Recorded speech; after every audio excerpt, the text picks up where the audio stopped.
نحمده ونصلي على رسوله الكريم أما بعد فأعوذ بالله من الشيطان الرجيم بسم الله الرحمن الرحيم ما آتاكم الرسول فخذوه وما نهاكم عنه فانتهوا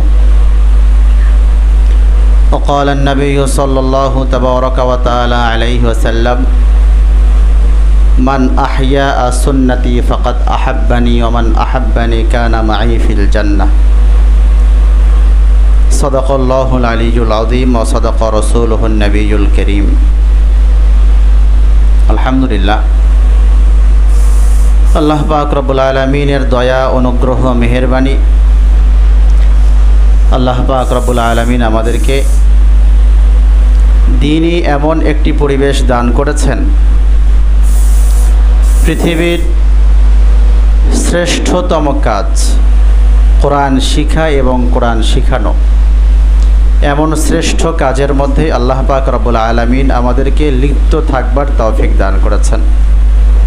এটা আল্লাহ পাক রব্বুল আলামিনের বিশেষ দয়া বিশেষ অনুগ্রহ যে আল্লাহ তাআলা আমাদেরকে দ্বীন শিখা এবং দ্বীন শিখানোর সুযোগ দান করেছেন।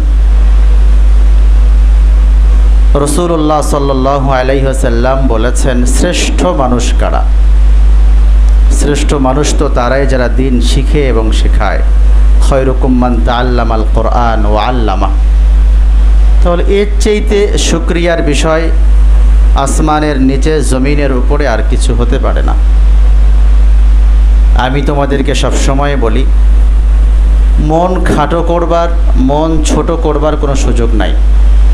কেননা যারা জাগতিক পড়াশোনা করছে, জাগতিক বিষয়ে জ্ঞান অর্জন করছে, তারা আমাদেরকে অনেক সময় খাটো চোখে বাঁকা চোখে দেখলেও শেষ ফল কিন্তু এমনই যে আল্লাহ পাকের মেহেরবানি আমাদের কোনো একটা বাচ্চা যদি 2-1 বছরও পড়াশোনা করে, বিশুদ্ধভাবে কোরআন শিখার পরে প্রয়োজনীয় দ্বীনি বিষয়ে মাসাইলগুলো যদি শিখে, মাসলা মাসাইল শিখার পরেও সে অন্তত পরকালীন জীবনটা তো তার সুন্দর হবেই, পাশাপাশি জাগতিক জীবনটা, দুনিয়ার জীবনটা, তার ডাল ভাত খাবারের ব্যবস্থা সে নিজেই করতে পারে।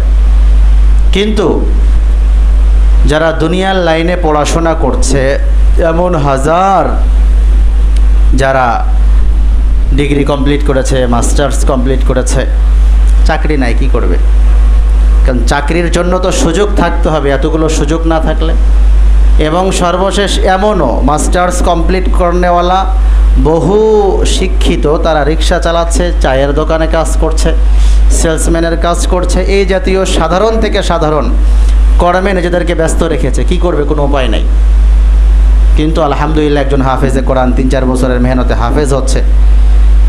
তারপরে যদি 2-1 বছর পড়াশোনার পরে আর সুযোগ নাও হয়, তারপরেও অন্তত সে কোরআন শিখানোর ভালো একটা সুযোগ, খেদমতের ভালো একটা অপশন তার তৈরি হয়ে যাচ্ছে। অন্তত নুরানি ট্রেনিংগুলির মাধ্যমে এরপরে সে ভালো একটা খেদমতের মধ্যে নিজেকে আত্মনিয়োগ করতে পারছে। এটা অনেক বড় শুকরিয়া। এজন্য সবসময় আপ্রাণ চেষ্টা প্রচেষ্টা এবং নিয়াতকে অব্যাহত রাখতে হবে আল্লাহ পাক রব্বুল আলামিন যাতে করে আমাদেরকে দ্বীনি বিষয়ে দ্বীনের গভীর জ্ঞান, তাফাক্কুহ ফিদ্দীন অর্জনের সুযোগ তৌফিক আল্লাহ তাআলা আমাদেরকে দান করেন। এবং এই ক্ষেত্রে সর্বোচ্চ চেষ্টা প্রচেষ্টা আমাদেরকে চালিয়েই যেতে হবে। একজন আলেমের মর্যাদা, একজন আলেমের সম্মান অনেক বেশি অনেক বেশি অনেক বেশি। ওয়ারাসাতুল আম্বিয়া, নবীর ওয়ারিস, তো এর চাইতে সৌভাগ্যের বিষয় আর কি হতে পারে? এজন্য আমরা আমাদের জায়গা থেকে হীনমন্যতায় কখনো ভুগব না, মন কখনো খাটো করব না, সংকুচিত করব না, বরং মনের দিক থেকে সবসময় শুকরিয়া আদায় করব। আল্লাহ, আপনি চাইলে দুনিয়াবি অন্য কোনো পড়াশোনায় আমাকে ব্যস্ত রাখতে পারতেন, কিন্তু মেহেরবানি করে দয়া করে অনুগ্রহ করে শ্রেষ্ঠ গ্রন্থ কোরআনে হাকিম আপনি আমার সিনায় দান করেছেন। আপনি আমাকে আলিফ থেকে ইয়া পর্যন্ত শিখার তৌফিক দান করেছেন। আপনি আমাকে শরীয়তের বিষয়ে জ্ঞান অন্বেষণের সুযোগ দান করেছেন। এর চাইতে বড় শুকরিয়ার বিষয় আর কিছু হতে পারে না। আমি কোরআনুল কারীম থেকে সূরা হাশর এর 7 নং আয়াতে কারিমা তেলাওয়াত করেছি। আয়াতের অংশ মা আতাকুমুর রাসূলু ফাখুযুহু ওয়া মা নাহাকুম আনহু ফান্তাহু। আয়াতের শুরুর অংশ কি অংশ?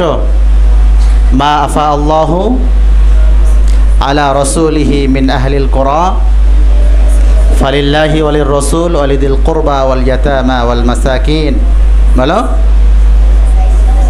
আবনিস সাবিল। তারপরে কাইলা ইয়াকুনা দুলাতাম বাইনাল আগনিয়াই মিনকুম ওয়া মা আতাকুমুর রাসূলু ফাখুযুহু ওয়া মা নাহাকুম আনহু ফান্তাহু ওয়াত্তাকুল্লাহ ইন্নাল্লাহা শাদীদুল ইকাব। সূরা হাশর এর 7 নং আয়াতের শেষের অংশে আল্লাহ পাক রব্বুল আলামিন বলেন মা আতাকুমুর রাসূলু ফাখুযুহু ওয়া মা নাহাকুম আনহু ফান্তাহু। তোমাদের নবী তোমাদের জন্য যা এনেছেন, তোমাদেরকে যা দেন তা তোমরা গ্রহণ করো। তোমাদেরকে যা বলেন, যেই বিষয়ে নির্দেশ দেন, আদেশ করেন, তা তোমরা গ্রহণ করো এবং যেই বিষয় থেকে বাঁচবার জন্য হুকুম করেন, নির্দেশ দেন, তা থেকে বেঁচে থাকো। যদিও আয়াতের শানে নজুল প্রেক্ষাপটটা ভিন্ন ছিল, আল্লাহ পাক রব্বুল আলামিন এই আয়াতে মূলত মালে ফাই এর বন্টনের যে দিক নির্দেশনা, সেই দিক নির্দেশনা আল্লাহ তাআলা দিয়েছেন। মালে ফাই এর বন্টনের দিক নির্দেশনা দেওয়ার পরে আল্লাহ তাআলা বলেন তোমাদেরকে নবী সম্পদ থেকে যতটুকু দিবেন মালে ফাই থেকে তোমরা তাই গ্রহণ করো, এর উপর নারাজ হয়ে যেও না, যা দেন তা গ্রহণ করবা, আর যতটুকু থেকে যা থেকে নিষেধ করবেন তা থেকে বিরত থাকবে। মালে ফাই মানে মালে ফাই হচ্ছে মালে গনিমত এর বিপরীত। মালে গনিমত বলা হয় যুদ্ধলব্ধ সম্পদ। মুসলমানরা যখন নন মুসলিমদের বিপক্ষে কাফের মুশরিক বেঈমানদের বিপরীতে জিহাদে অংশগ্রহণ করবে, আর মুসলমানদের বিজয়ীর পরে যখন মুসলমানরা বিজয়ী লাভ করবে, এরপরে যে সম্পদগুলো কাফের মুশরিকদের পক্ষ থেকে মুসলমানদের হস্তগত যে সম্পদগুলো হয়, এই সম্পদকে বলা হয় মালে গনিমা। কি বলা হয়? মালে গনিমা, গনিমতের সম্পদ, গনিমতের মাল। তাহলে যুদ্ধ করার পরে, জিহাদ করার পরে যে সম্পদটা হস্তগত হয়, এটাকে বলা হয় গনিমতের সম্পদ। আর এর বিপরীত আরেক প্রকার সম্পদ, এই সম্পদকে বলা হয় মালে ফাই। কি বলা হয়? মালে ফাই। মালে ফাই মানে ওই সম্পদ, যে সম্পদটা কাফের মুশরিকদের সাথে যুদ্ধ করা ছাড়াই, জিহাদ করা ছাড়াই যে সম্পদটা পাওয়া যায়। অর্থাৎ কোনো চুক্তি হয়েছে মুসলিম রাষ্ট্রের মধ্যে, মুসলিম আধিপত্য, মুসলিম এলাকার মধ্যে তারা বসবাস করবে এবং ইসলামী খেলাফত ব্যবস্থার সঙ্গে তারা চুক্তিবদ্ধ যে আমরা এই পরিমাণ সম্পদ ট্যাক্স, জিজিয়া, কর হিসাবে দিব প্রত্যেক বছর। এই যে সম্পদটা, অথবা জিহাদ করা ছাড়াই তারা পরাজিত হয়ে গেলে যেই সম্পদটা পাওয়া যায়, এই সম্পদটাকে বলা হয় মালে ফাই। কি বলা হয়? মালে ফাই। তিরমিজির বর্ণনায় একটা লম্বা হাদিস, এই হাদিসের মধ্যে কিয়ামতের 16টা আলামত বলা হয়েছে। এই 16 আলামতের মধ্যে রাসূলুল্লাহ সাল্লাল্লাহু আলাইহি সাল্লাম বলেন মানুষ গনিমতকে, মালে ফাইকে, এগুলোকে নিজের মনে করবে। ইযা তুখিজাল ফাইউ দুআলা ওয়াল আমানাতু মাগনামা ওয়াজ যাকাতু মাগরামা ওয়া তুউল্লিমা লিগাইরিদ দ্বীন ওয়া আতা আর-রাজুলু ইমরাআতাহু ওয়া আক্কা উম্মাহু ওয়া আদনা সাদিকাহু وأقصى أباه وظهرت الأصوات في المساجد وساد القبيلة فاسقهم وكان زعيم القوم أرذلهم وأكرم الرجل مخافة شره وظهرت القينات والمعازف وشربت الخمور ولعن آخر هذه الأمة أولها فليرتقبوا عند ذلك ريحا حمراء وزلزلة قصفا ومسخا وآيات تتابع كنظام قطع سلكه فتتابع। লম্বা হাদিস, এক হাদিসের মধ্যে কিয়ামতের 16টা আলামত বয়ান করা হয়েছে। কয়টা আলামত? 16টা। একেবারে শুরুর দিকে ইযা তুখিজাল ফাইউ দুআলা ওয়াল আমানাতু মাগনামা, মালে ফাইকে, মালে গনিমতকে নিজের মনে করবে, এগুলো ব্যবহার করবে, কিয়ামতের আলামত। তো মালে ফাই হচ্ছে যেটা জিহাদ করা ছাড়া, যুদ্ধ করা ছাড়া কোনো চুক্তির সাথে, চুক্তির মাধ্যমে কাফের মুশরিক বেঈমানদের পক্ষ থেকে মুসলিম খেলাফত ব্যবস্থায় যে সম্পদটা পাবে, এবং এই সম্পদ রাষ্ট্রে জমা থাকবে, রাষ্ট্রীয় কাজে এই সম্পদ ব্যবহার করা হবে। এবং যদি রাষ্ট্র মনে করে গরিব, দুঃখী, এতিম, অসহায়, মিসকিন এবং রাষ্ট্রীয় কোনো কল্যাণকর কাজে রাষ্ট্র ব্যবহার করতে চায় তাহলে ব্যবহার করতে পারবে। এটাকে বলা হয় মালে ফাই। তো আল্লাহ পাক রব্বুল আলামিন সূরা হাশর এর 7 নং আয়াতে মালে ফাই এর বিধানগুলি বলছিলেন, রসুল কাকে দিবেন এবং যাকে দিবেন বা যাকে কম দিলেন বেশি দিলেন এর দ্বারা যাতে কেউ নারাজ না হয়, তোমরা এর উপর সন্তুষ্ট থাকবে। রসুল যা দেন তার উপর সন্তুষ্ট থাকবে, আর যা থেকে নিষেধ করেন তা থেকে তোমরা নিজেদেরকে বিরত রাখবে। কিন্তু মুহাদ্দিসিন একরাম, মুফাসসিরিন একরাম এবং আব্দুল্লাহ ইবনে মাসউদ রাদিয়াল্লাহু তাআলা আনহু তিনিও বলেন, মূলত এই আয়াতের অংশ বিশেষ, যদিও এইটা মালে ফাই এর সম্পর্কে এর শানে নজুল, এর নাজিলের প্রেক্ষাপট যদিও মালে ফাই, কিন্তু এটা ব্যাপক অর্থে ব্যবহার হবে। রাসূলুল্লাহ সাল্লাল্লাহু আলাইহি ওয়াসাল্লাম শরীয়তের যে কোনো বিষয়ে আদেশ করেছেন সেটাকে মেনে নাও, সেটাকে শক্ত করে ধরো, আর যা থেকে বারণ করেছেন তা থেকে নিজেকে সরায় রাখো। রসুল যে বিষয়ে আদেশ করেন, মা আতাকুমুর রাসূল, যে বিষয়ে এনেছেন, ফাখুযুহু ওয়া মা নাহাকুম আনহু ফান্তাহু। মুফাসসিরিন একরাম বলেন, নাহা এটা হচ্ছে নিষেধ, আর এর আগের অংশে লিখেছেন আতা মানে এনেছেন, বলেছেন, দিয়েছেন। তো মুফাসসিরিন একরাম বলেন নাহা এর বিপরীত আমর আসে। নাহির বিপরীত কি আসে? বলো কি আসে? আমর। নাহির বিপরীত আমর। আমর মানে আদেশ, নাহি মানে নিষেধ। তো নিষেধের বিপরীত আদেশ আসবে না? তো যদিও আয়াতের শেষ শব্দটা হচ্ছে নাহা, এর আগে যদিও আতা, কিন্তু এখানে ধরা হবে আমরা রসুল যা আদেশ করেছেন। তাহলে যে কোনো বিষয়ে, শরীয়তের যে কোনো বিষয়ে রসুল যে বিষয়টা আদেশ করেছেন ওইটাকে শক্ত করে ধরো, মেনে নাও, আর যা থেকে নিষেধ করেছেন তা থেকে বিরত থাকো। এমনকি আব্দুল্লাহ ইবনে মাসউদ রাদিয়াল্লাহু তাআলা আনহু হজের সময় একজন ব্যক্তি এহরাম পরিধান করেছেন। এহরাম পরতে হয় সেলাইবিহীন কাপড়। কি বিহীন কাপড়? সেলাইবিহীন। সেলাই ছাড়া কাপড় এহরাম হিসাবে পরতে হয়। তো ওই ব্যক্তি সেলাই করা কাপড় এহরাম হিসাবে পরিধান করেছেন। তো আব্দুল্লাহ ইবনে মাসউদ রাদিয়াল্লাহু তাআলা আনহু তাকে নিষেধ করেছেন যে এহরাম এর মধ্যে সেলাইওয়ালা, সেলাইযুক্ত কাপড় পরা যাবে না, সেলাইবিহীন কাপড় পরতে হবে। তো ওই ব্যক্তি বলে, এই কথাটা তুমি কোরআন থেকে অথবা হাদিস থেকে দলিল দাও। তো আব্দুল্লাহ ইবনে মাসউদ রাদিয়াল্লাহু তাআলা আনহু এই বিষয়ে সরাসরি কোরআনুল কারীমের এই আয়াতটা পেশ করেছেন, অর্থাৎ যেই বিষয়ে রসুল আদেশ করেন সেটা মানো, যেই বিষয়ে নিষেধ করেছেন তা থেকে বিরত থাকো, এবং এরপরে হাদিস পেশ করেছেন। তাহলে সর্বোপরি সার্বিক বিষয়ে দিনের সব ক্ষেত্রে যেই বিষয়গুলোতে রসুল আমাদেরকে আদেশ করেছেন তা আমরা মানব, যা থেকে নিষেধ করেছেন তা থেকে বিরত থাকব। এবং রসুলের এক একটা সুন্নাত কত দাম হাদিসের মধ্যে আসছে। এক একটা মৃত সুন্নাত, যে সুন্নাতগুলো উম্মতের মধ্য থেকে বিলুপ্তর মুখে বিলুপ্ত হয়ে যাচ্ছে, এই সুন্নাতগুলোকে যদি কেউ জীবিত করে 50 জন শহীদের সওয়াব তার আমল নামায় দান করা হবে। শহীদের মর্যাদা কত বেশি! একজন শহীদ, তার সবগুলো গুনাহ আল্লাহ তাআলা মাফ করে দিবেন, তাকে বিনা হিসাবে জান্নাত দান করা হবে। এবং তার কাছ থেকে যদি কেউ কোনো ঋণ পেয়ে থাকে, আল্লাহ পাক রব্বুল আলামিন এই ঋণটা মাফ করাই নেবেন। শহীদের মর্যাদা, পৃথিবীর শ্রেষ্ঠতম মৃত্যু হচ্ছে শহীদি মরণ, শহীদি মৃত্যু। তো 50 জন শহীদ মানে 50 জন শহীদের মর্যাদা যতটুকু, একটা সুন্নাতকে যদি কেউ জীবিত করে, যে সুন্নাতটা কেউ মানছে না, যে সুন্নাতটা বিলুপ্তর মুখে, এমন সুন্নাতকে কেউ চিন্তা করে, এজন্য সুন্নাতের বিকল্প নাই। পৃথিবীর শ্রেষ্ঠতম আমাল হচ্ছে রসুলের সুন্নাহগুলোকে ফলো করা। ফরজ তো মুসলমান মানবে, মুসলমানের জন্য ফরজ বিধান এটা মানা জরুরি, এটা মানবে। কিন্তু প্রত্যেকটা কাজে, প্রত্যেকটা কর্মে রসুলের সুন্নাহকে যত বেশি আমরা ভালোবাসবো, যত বেশি আঁকড়িয়ে ধরতে পারবো, রসুলের তত কাছাকাছি হতে পারবো।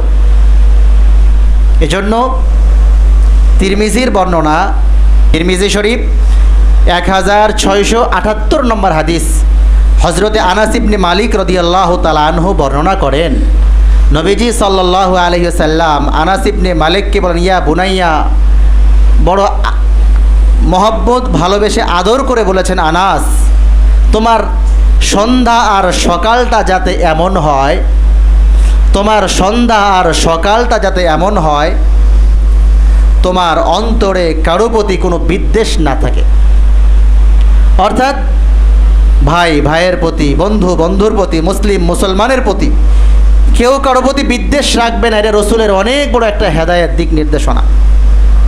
এজন্যই যে তোমরা এখানে আছো, একসঙ্গে চলছো, সব সময় প্রত্যেকটা ভাইয়ের ক্ষেত্রে কল্যাণ চাইতে হবে। আমার কি চাইতে হবে? কল্যাণ চাইতে হবে। আর দ্বীন ওয়ান নাসিহা, ইসলামের গুরুত্বপূর্ণ শিক্ষা হচ্ছে অপরের জন্য কল্যাণ কামনা করা।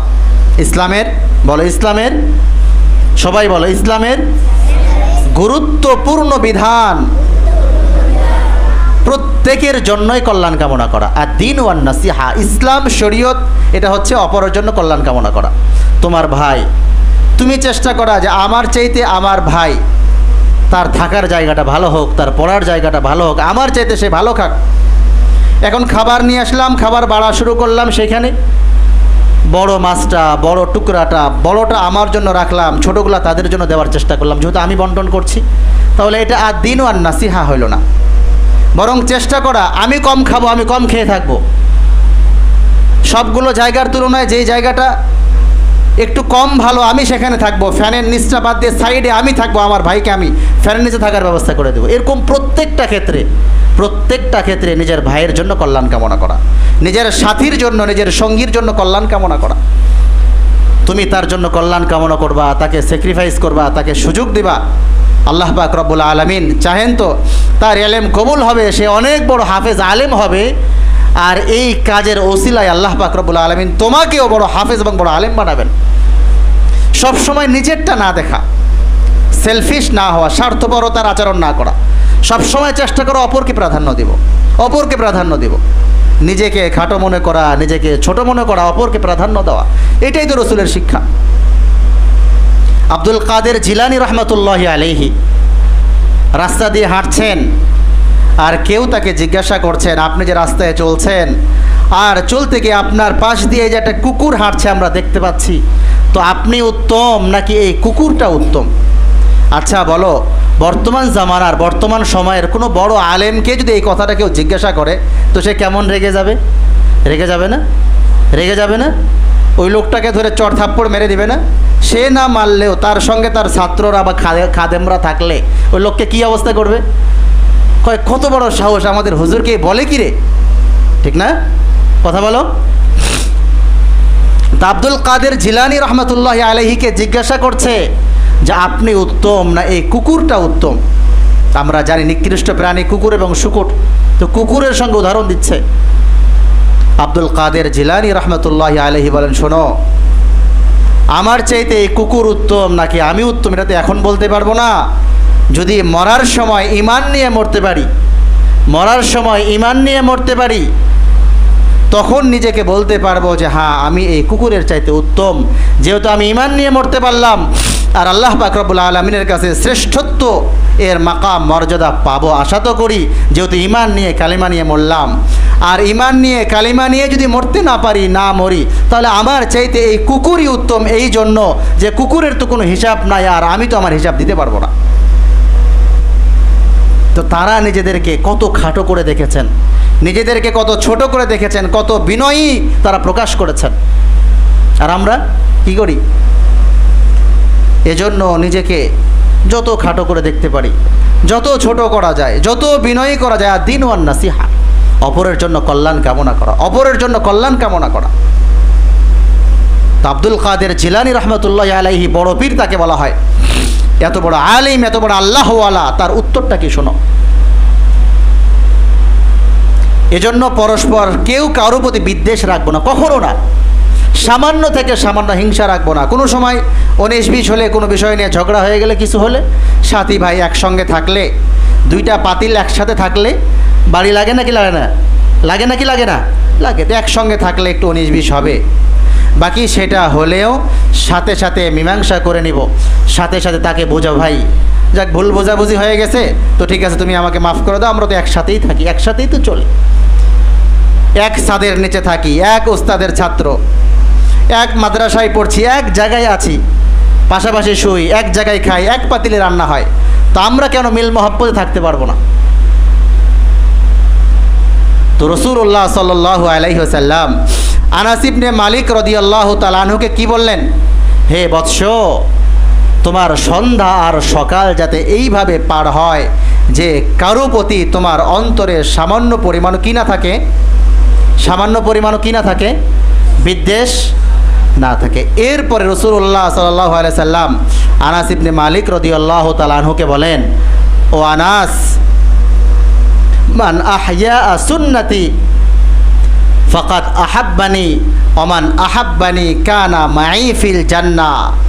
এই যে কারো প্রতি বিদ্বেষ না রাখা, এটাও আমার সুন্নাত। তো আমার যত সুন্নাত আছে আমার সুন্নাহগুলাকে, আমার এই কাজগুলাকে, আমার আদর্শগুলাকে যে যত বেশি ভালোবাসবে, যে জিন্দা করবে, মান আহইয়া সুন্নতি, আমার আদর্শকে, আমার সুন্নাহকে জীবিত করবে, মান আহইয়া সুন্নতি ফাকাদ আহাব্বানি, যে আমার সুন্নাহকে জিন্দা করলো, ফাকাদ আহাব্বানি, সে আমাকে কি করলো, ভালোবাসলো, মহাব্বত করলো। ওমান আহাব্বানি কানা মাই ফিল জান্নাহ, আর যে আমাকে ভালোবাসলো সে আমার সাথে জান্নাতে যাবে। রসুল কি বলেছেন? মাই ফিল জান্নাহ, মা মানে সাথে, মাই মানে আমার সাথে, রসুলের সাথে জান্নাতে যাবে, রসুলের পরে না, রসুলের পরে না, রসুলের সাথে। কার সাথে বলে না, কার সাথে? নবীজির সাথে জান্নাতে যাবে। মান আহইয়া সুন্নতি ফাকাদ আহাব্বানি ওমান আহাব্বানি কানা মাই ফিল জান্নাহ, যে আমার সুন্নাহকে জিন্দা করলো সে আমাকে ভালোবাসলো, মহাব্বত করলো, আর যে আমাকে ভালোবাসলো সে আমার সাথেই জান্নাতে যাবে। এজন্য রসুলের সুন্নাহ এর বিকল্প নাই। আমরা প্রত্যেকটা কাজে রসুলের সুন্নাহকে ফলো করার জন্য চেষ্টা করব। এমন না হয় যে আমি খাবার খাচ্ছি কিন্তু আমার খাবারে দস্তরখান নাই, আমি খাবার খাইতেছি, আমি খাবারের শুরুতে আমি দোয়া পড়ি নাই, আমি ঘুমাতে যাচ্ছি, ঘুমানোর যে আমল সেই আমলগুলো আমি করি নাই, আমি ঘুম থেকে উঠলাম, ঘুম থেকে উঠার সময় যে আমলগুলি করার দরকার সে আমল আমি করলাম না, আমি উপরে উঠছি, উপরে উঠার সময় আল্লাহু আকবার বললাম না, আমি নিচে নামছি, নামার সময় সুবহানাল্লাহ বললাম না। নামাজগুলোর পরে, প্রত্যেক ফরজ নামাজের পরে মাসনুন যে আমালগুলি আছে সেই আমালগুলো আমার থেকে ছুটে গেল এমন না হয়। প্রত্যেকটা জায়গায় বাথরুমে ঢুকবো দোয়া পড়ে ঢুকবো, বের হব তো দোয়া পড়ে বের হব। এবং প্রত্যেকটা সুন্নাতের মধ্যে আলাদা ফালসাফা আছে, আলাদা দর্শন আছে। একজন সাহাবী বাথরুমে ঢুকেছেন, তো বাথরুমগুলোর মধ্যে খারাপ জিন্নাত থাকে, বদকার জিন্নাতরা থাকে। তো এই জিন্নাত ওই সাহাবীকে ঠেসে ধরে মেরে ফেলেছে। রসুলের কাছে খবর আসার পরে নবীজি দোয়া শিখিয়ে দিয়েছেন। বাথরুমে ঢোকার দোয়া কি? আল্লাহুম্মা ইন্নী আউযু বিকা মিনাল খুবসি ওয়াল খাবাইস। দোয়া করে ঢোকা, আল্লাহ খারাপ জিন্নাত যারা আছে তাদের খারাপ নজর থেকে আপনি আমাকে হেফাজত করেন। এবং যখন কেউ দোয়া পড়ে ঢুকবে, দোয়া পড়ে ঢুকলে সে বাথরুমে যাওয়ার পরে টয়লেট করার জন্য, প্রয়োজন সারার জন্য, কজায়ে হাজতের জন্য সে যে কাপড় উঠাবে, তো তার সতরের দিকে, তার অঙ্গের দিকে শয়তান দৃষ্টিপাত করতে পারবে না, মাঝখানে একটা পর্দা পড়ে যাবে।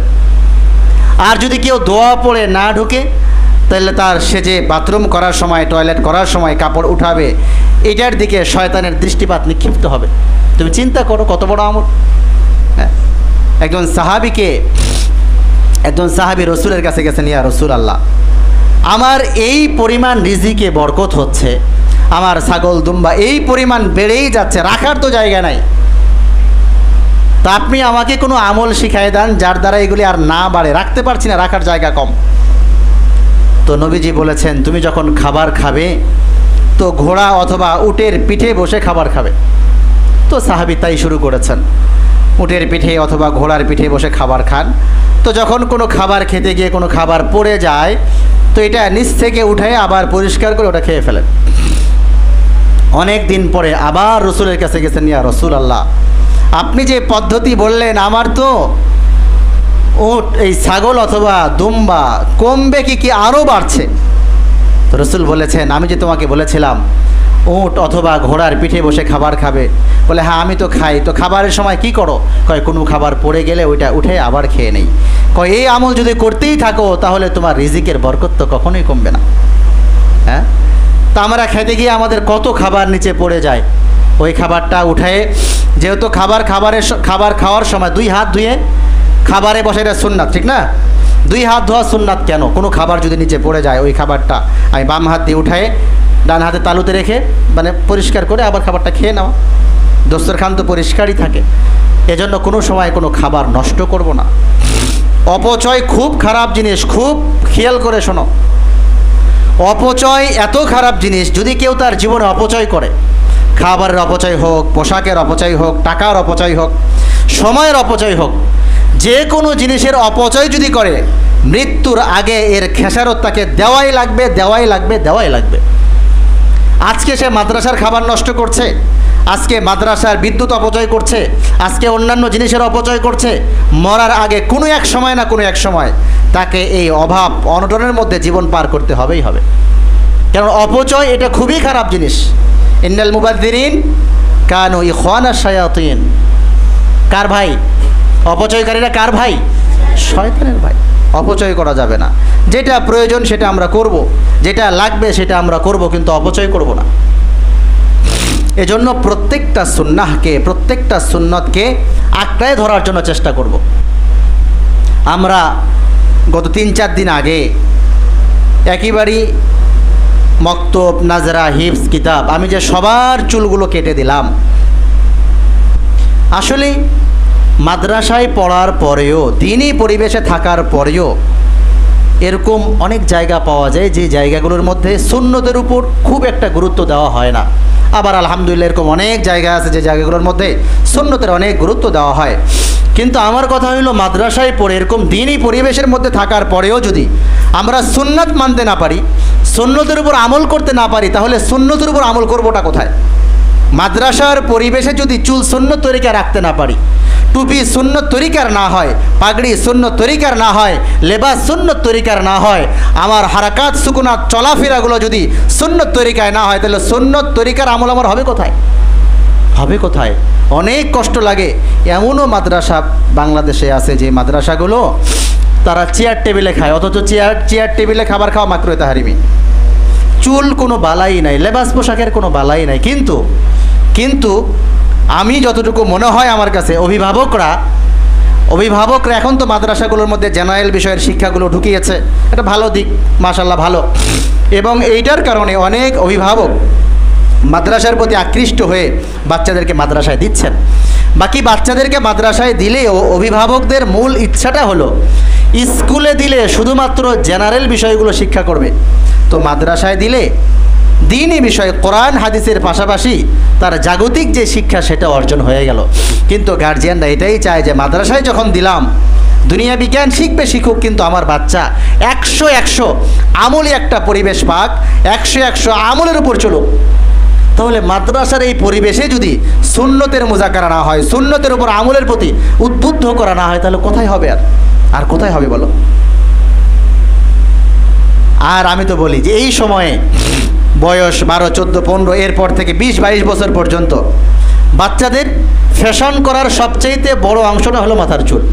সেটা স্কুলের হোক আর মাদ্রাসার হোক। ফ্যাশন বোঝো কি?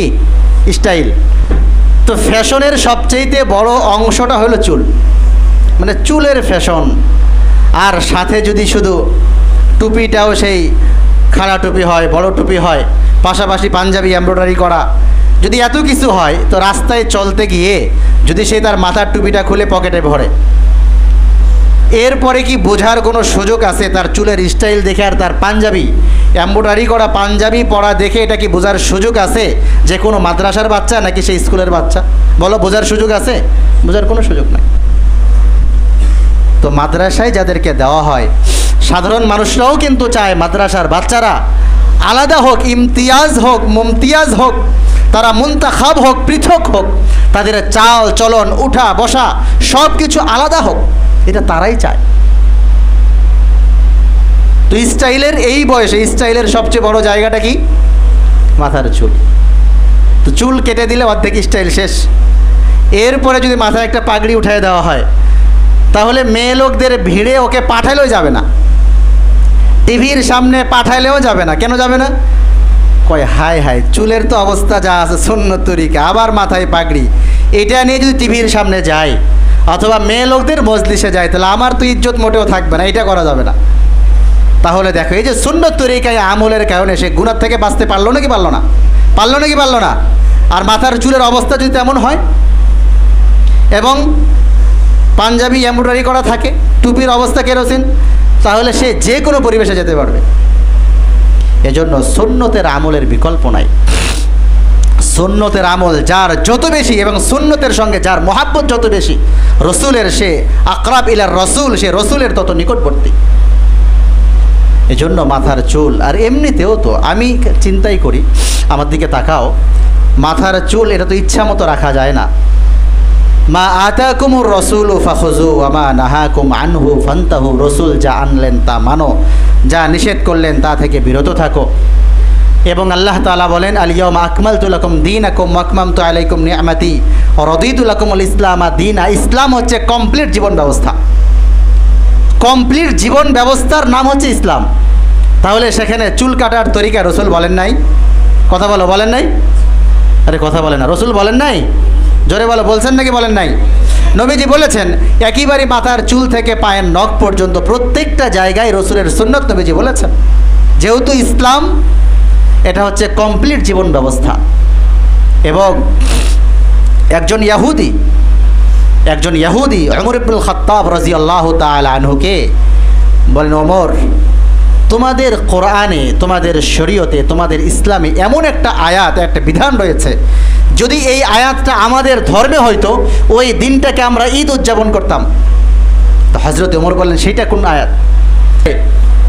নবীজি সাল্লাল্লাহু আলাইহি সাল্লাম যে আয়াতটা বিদায় হজের ময়দানে পাঠ করেছিলেন, আল-ইয়াওমা আকমালতু লাকুম দীনাকুম ওয়া আতমামতু আলাইকুম নি'মাতি ওয়া রাদিতু লাকুমুল ইসলামা দীনা। আল্লাহ তাআলা বলেছেন ইসলাম কমপ্লিট জীবন ব্যবস্থা এবং এর উপর আমি রাজি, এর উপর আমি খুশি, এটাই আমার কাছে একমাত্র ধর্ম এবং দিন। তো ইহুদি কি বলে, এই আয়াতটা যদি আমাদের ধর্মে হয়তো, এত বড় কথা, ইসলাম হচ্ছে কমপ্লিট জীবন ব্যবস্থা, অন্য কোনো ধর্মে এমন কোনো কথা নাই। তাহলে চুল কাটার তরিকাও রসুল বলেছেন।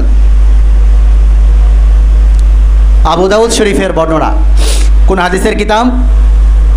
আবু দাউদ শরীফ 4173, 4175, 4177, 4100 বলো, 73, 75, 77 নম্বর হাদিসে রাসূলুল্লাহ সাল্লাল্লাহু আলাইহি সাল্লাম চুল কাটার যে সুন্নাত তরিকা, চুল রাখার, জুম্মা লিম্মা আফরা, যারা তোমরা গুলজারের সুন্নাত পড়েছো তোমরা ওখানে দেখেছো, জুম্মা লিম্মা আফরা, এই তিনটা হচ্ছে চুল রাখার সুন্নত তরিকা। বাবরি, জুম্মা লিম্মা আফরা অর্থাৎ চুল ছেড়ে দেওয়ার পরে এটা কানের লতি পর্যন্ত, কানের নরম জায়গা পর্যন্ত আসে, এটাকে বলা হয় আফরা। এবং কানের লতি এবং কাদের মাঝামাঝি যেটা আসে, কানের লতি এবং কাঁধ এর মাঝামাঝি, কান পর্যন্ত আসলে এটাকে বলা হয় আফরা। কানের লতি এবং কাঁধের মাঝামাঝি পর্যন্ত আসলে এটাকে বলা হয় লিম্মা, আর কাঁধ পর্যন্ত আসলে এটাকে বলা হয় জুম্মা। হাদিসের ভাষা জুম্মা লিম্মা আফরা। তাহলে কানের নরম অংশ পর্যন্ত অথবা কানের লতি পর্যন্ত, কান এবং কাঁধের মাঝামাঝি অথবা কাঁধ পর্যন্ত বাবরি, এই তিনটা হচ্ছে পরিপূর্ণ সুন্নত তরিকা। এবং এর সাথে আরও একটা মুস্তাহসান পদ্ধতি হইল মাথা একেবারে চেঁচে ফেলা। রাসূলুল্লাহ সাল্লাল্লাহু আলাইহি সাল্লাম হজের মৌসুমে চুল চাঁচছেন, পাশাপাশি আলী রাদিয়াল্লাহু তাআলা আনহু চুল চাঁচতেন। চুল খুব ঘন ছিল, এজন্য মাথা নাডু করতেন, চুল চাঁচতেন। রসুল এটাকে বড় পছন্দ করেছেন, সেই হিসাবে মুস্তাহসান বলা যায়। আর আরেক পদ্ধতি যেটা আমরা চুল চারি সাইডে সমান করে রাখি, এটা জায়েজ পদ্ধতি। বাকি এটাকে অনেকেই উত্তম বলেছেন। এটা একেবারেই সমান করে রাখা, যেটা আমরা মাথার চারি সাইড সমান করেছি।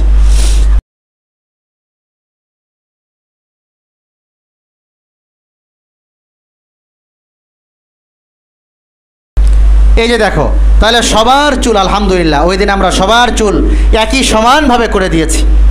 তাহলে এইটাকে একটা উত্তম পন্থা বলা যেতে পারে। বাকি জুম্মা লিম্মা আফরা এটা হচ্ছে পরিপূর্ণ সুন্নত তরিকা।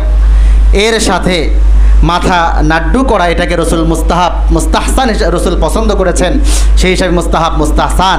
এবং এই যে তোমাদেরকে মাথার চুলগুলো কেটে দিলাম সমানভাবে, এটা জায়েজ এবং একটা ভালো পদ্ধতি। এটা এছাড়া এর বাইরের যে পদ্ধতি, বুখারী শরীফের বর্ণনা 5941 নম্বর হাদিস, বুখারীর বর্ণনা।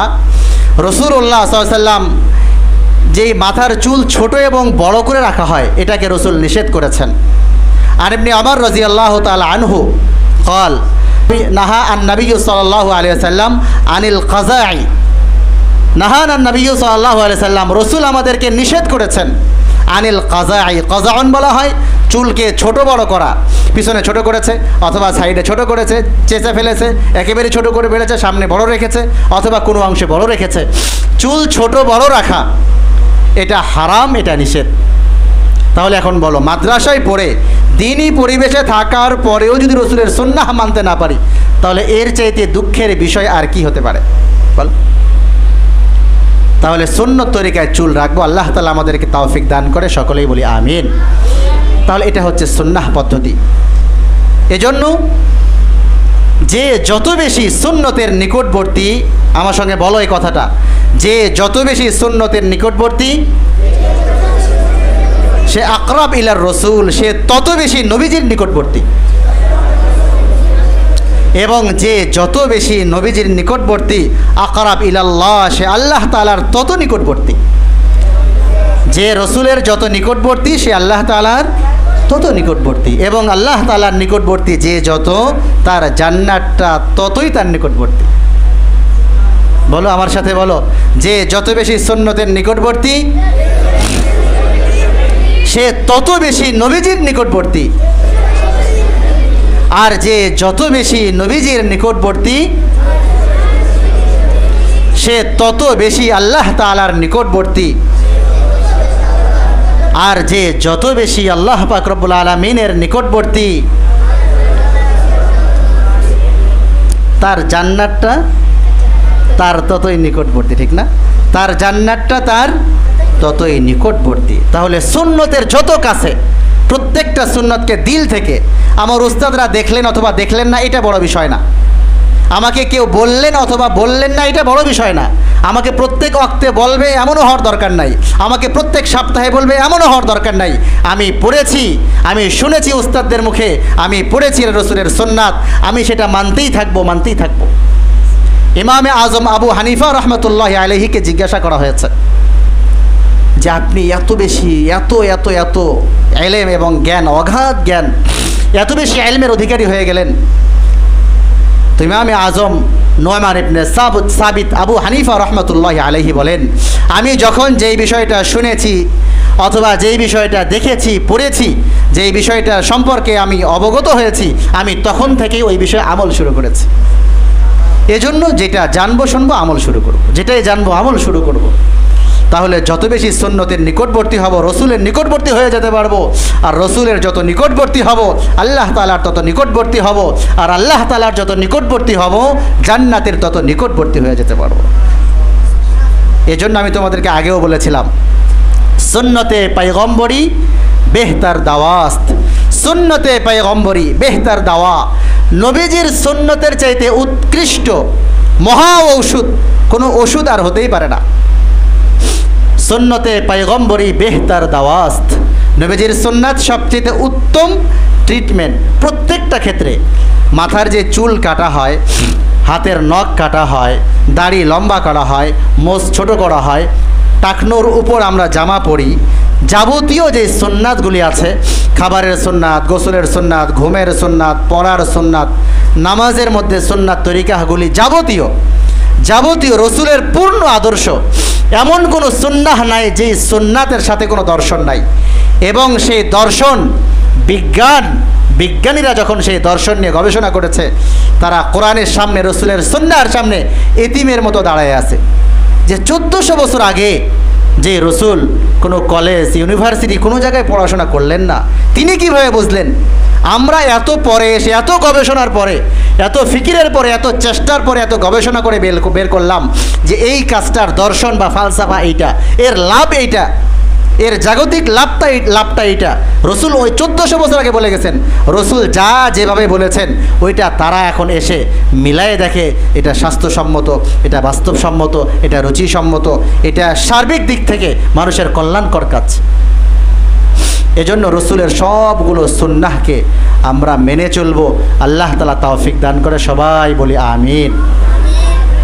তাহলে রসুলের সুন্নাহ এর ক্ষেত্রে কোনো শিথিলতা করব না। রসুলের প্রত্যেকটা সুন্নাহকে আমরা জান প্রাণ ছেড়ে দিয়ে আঁকড়িয়ে ধরবো ইনশাল্লাহ। জান প্রাণ ছেড়ে দিয়ে মেনে চলার চেষ্টা করব। আল্লাহ তাআলা আমাদেরকে তৌফিক দান করে, সকলেই বলি আমিন।